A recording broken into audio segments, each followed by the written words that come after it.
Naxçıvan Muxtar Respublikasının Ədliyyə Nazirliyində ümumi lider Heydər Əliyevin anadan olmasının 102-ci il dönümünə əsr olunmuş Ulu Öndərin irsi və konstitusiya dəyərləri mövzusunda gənclərlə görüş təşkil edilib. Tədbirdə Naxçıvan Muxtar Respublikası Ədliyyə Nazirinin müavini, nazir vəzifələrini icra edən Hüseyn Səfərov gənclərə müstəqil Azərbaycanın hüquqi və konstitusiyon təməlinin formalaşmasında müstəsna rolu olan ümumilli lider Heydər Əliyevin misilsiz xidmətlərindən bəhs edib.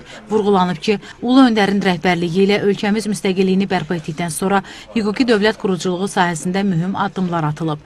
Məhz onun təşəbbüsü ilə 1995-ci ildə ilk konstitusiyamız qəbul olunub. Bu sənəd hüquq və azadlıqların təminatı ilə yanaşı, milli birliyin və dövlət suverenliyinin əsasını təşkil edir. Gənclər Fondunun icraçı direktoru vəzifəsini icra edən Qədir Xəlilov tədbirdə gənclərə müraciətlə bildirib ki, konstitusiya dəyərlərinə sadiqlik, qanuna hörmət və vətəndaş məsuliyyəti müasir gəncin başlıca keyfiyyətləri olmalıdır.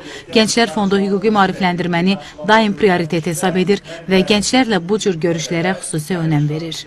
Tədbirə tanınmış ictimai-siyasi xadim və diplomat Həsən Həsənov onlayn şəkildə qatılıb. O, tədbirin əhəmiyyətini vurğulayaraq, dahi şəxsiyyət Heydər Əliyevin siyasi fəaliyyətindən geniş bəhs edib, Ulu Öndərlə bağlı xatirələrini bölüşüb. Oruç Mirzəyev, Arzu Sadiqov, NTV Xəbər.